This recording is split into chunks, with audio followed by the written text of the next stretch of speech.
After the successful landing of Chandrayaan-3's lander on the moon, the entire country is figuratively on the moon. Now, wouldn't it be interesting to actually set up a habitat on the moon and live there? The findings of instruments on board Chandrayaan-3's lander and rover strengthen the possibilities of building a habitat on the moon. You see, we all know by now that the moon is alternatively extremely hot or extremely cold. In the daytimes, the heat can go up to as much as 125 degrees Celsius. Likewise, the night times in winters, temperatures can go as low as minus 200 degrees or so. You have to have a proper habitat if you want to live there. Many of the instruments on board Chandrayaan-3's lander Vikram and rover Pragyan have come up with findings that seem to indicate that the moon is a lot more habitable than it was thought earlier. Let us look at three major findings of the instruments. One is, when the surface temperature on the moon is something like 50 degrees, which is very, very hot, hotter than the worst summers on the earth. If you go just about 10 centimeters deep, the temperature there is minus 10 degrees. What does it mean?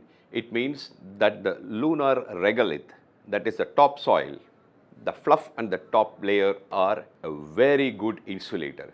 That is, they are extremely poor thermal conductors, and therefore they are very good insulators.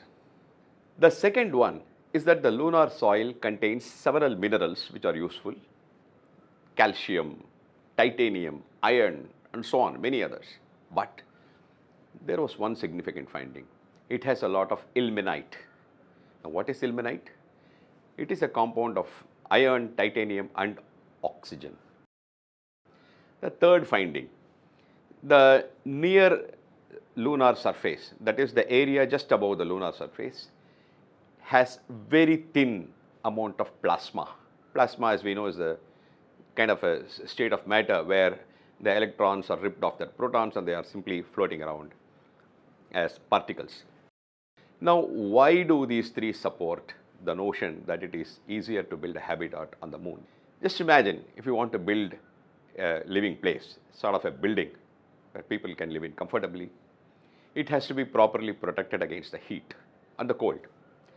So, in a manner of speaking, to simplify things, all you need to do is to take the lunar soil and spread it on top of your building, maybe about half a foot or one foot thick, and then you are completely protected because that material is a very good insulator.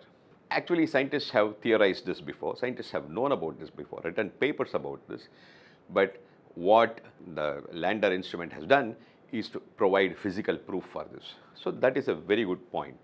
The second one is, as I said, the presence of minerals that contain oxygen, which means you can separate the oxygen from the minerals, and oxygen, as we all know, is a gas that is needed for breathing and living.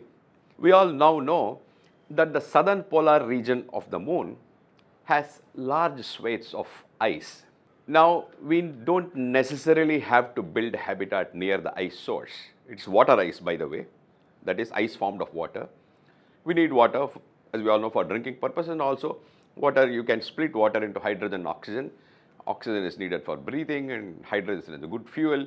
And if you are thinking of building a rocket there, you have hydrogen as a rocket fuel and oxygen as the oxidizer. So you have multiple uses of these two gases, but you can find oxygen elsewhere also, in the mud, in the lunar regolith. The third is that the plasma is very thin. What does it mean? It means that radio communication is possible. After all, if you're putting up 2 different or 3 or 4 different habitats on the moon, you can't think of having transmission lines or optical fibers running from one place to other. It's just not feasible. So your communication will have to be wireless, that is radio waves. The plasma, if it is present there, it disturbs communication. The fact that the plasma is very thin indicates that communication is easier. But truly speaking, none of these is a completely new revelation. All these things have been known to mankind before from previous Apollo missions and other probes. What Chandrayaan-3 has done is to provide confirmation, physical proof of this knowledge. And that is why we have a lot to thank Chandrayaan-3 for.